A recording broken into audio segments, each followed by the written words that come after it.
Hey everyone, ready to dive into some evolutionary wonders. Today we're going deep with Stephen Jay Gould's The Panda's Thumb. A classic. It really is. And it got me thinking about how evolution isn't always about, like, perfect design. It's Mhm. more about working with what you've got, kind of like a resourceful tinkerer. Absolutely.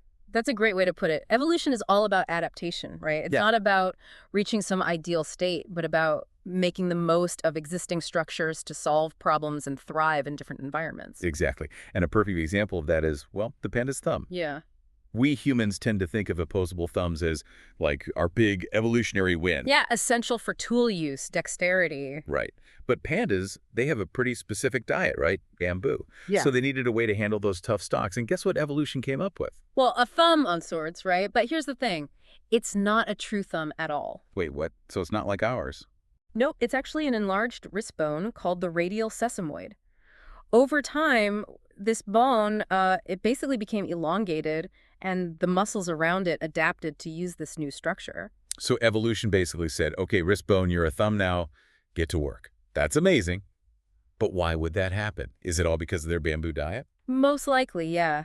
That shift from a regular wrist bone to a functional thumb it's probably a direct response to their specialized diet. I Yeah. mean, they need a way to grasp and manipulate those bamboo stalks, and that's what evolution provided.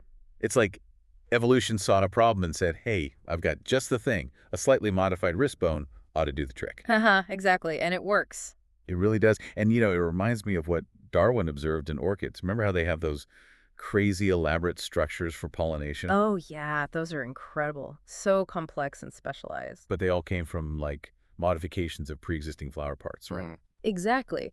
Darwin himself was fascinated by this. He called it the tinkering aspect of evolution. It highlights that nature doesn't always go for the perfect or most elegant solution. It just needs to work. Like, good enough is good enough. Right. And often that leads to some pretty amazing and unexpected adaptations. Okay, so we've got pandas and orchids. Are there any other examples of this evolutionary ingenuity out there? Oh, tons. Have you ever heard of the marsh epipactis orchid? They're what now? The marsh epipactis orchid, it's got this crazy mechanism for ensuring cross-pollination. Basically, it uses its labellum, which is a modified petal, as an insect trap. Whoa, an insect trap. That sounds intense. It is. So Right. picture this. The labellum's divided into two sections, right? One is like a nectar-filled cup, to attract insects, and then the other part acts as a landing platform. Okay, Polly. So when the insect lands on the platform, it triggers a mechanism that, like, traps it in the nectar cup. Oh no, poor insect. Haha. Well, the only way out is through a narrow passage that forces the insect to brush against the pollen. So by the time it escapes, it's covered in pollen and ready to pollinate another flower. Oh, clever. It's like, gotcha. Now you're going to help me reproduce. Exactly. It's a brilliant example of what Darwin called the prodigality of resources in nature. Evolution can take something as simple as a petal and turn it into a complex mechanism that's absolutely essential for survival.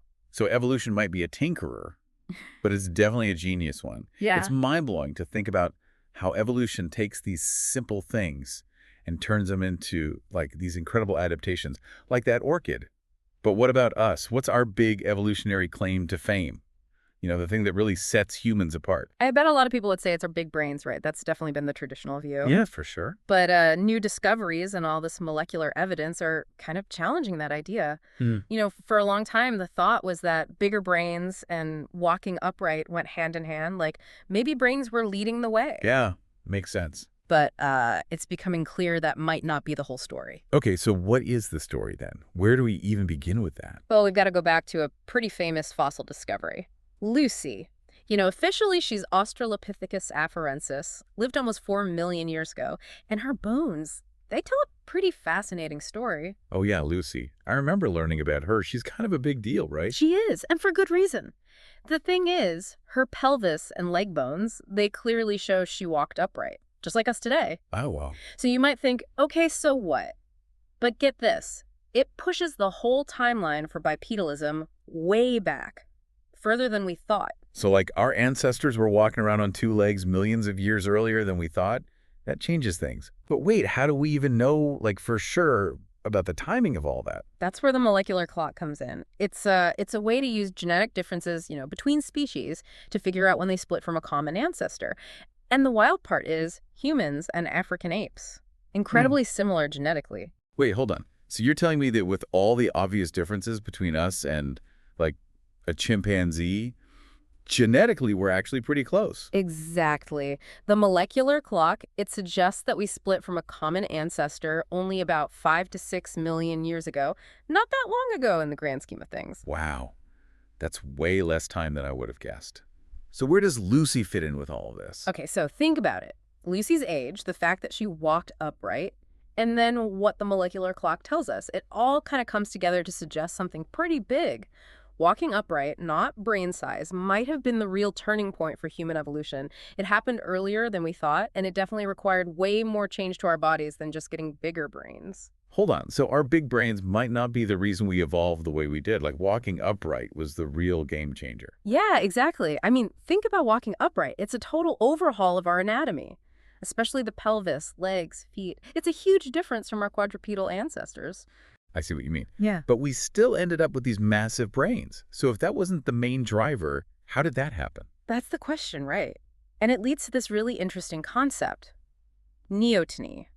Basically, humans keep a lot of juvenile traits, even as adults. Huh. So we're all just big kids. I mean, that explains a lot. Well, in terms of evolution, it means our big brains are kind of an extension of how fast they grow in the womb. We've basically just stretched out that rapid growth phase, so adults end up with proportionally bigger brains.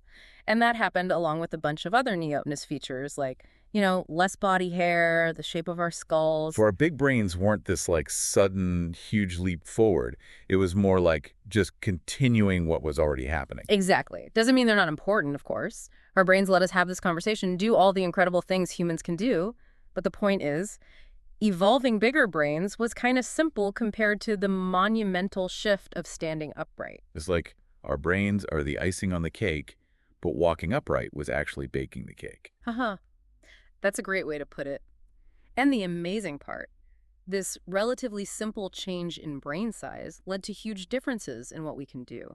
It really shows you the power of complex systems, like the brain, to turn small structural changes into massive functional leaps. It's amazing to think that walking upright was so important, more than our big brains.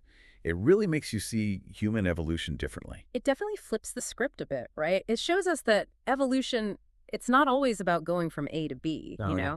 It takes these winding paths, and sometimes the biggest changes come from things that seem pretty small at first. Yeah, Yeah. totally.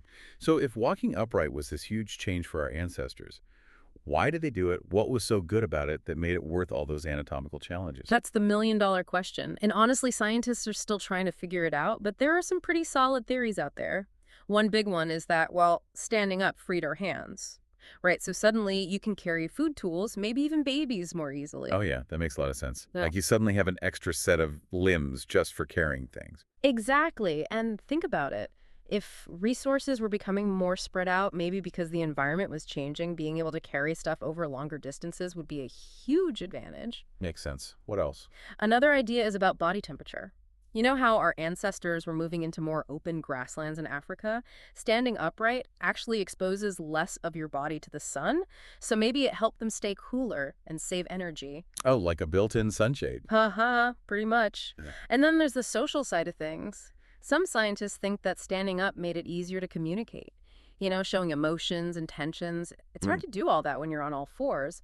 But standing up, your face is more visible. You can use your hands to gesture. Yeah, true.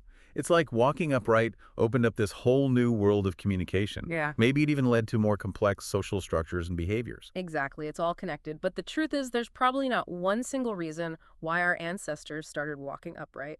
It was probably a bunch of factors all coming together at the right time. Kind of like a perfect evolutionary storm. So basically, it's still a bit of a mystery. Yeah, there's still so much we don't know. But that's what makes it so exciting, right? It definitely keeps things interesting. Well, I think we've covered a lot of ground in this deep dive into evolution. We saw how evolution is like this brilliant tinkerer taking existing stuff and turning it into amazing adaptations like that panda's thumb.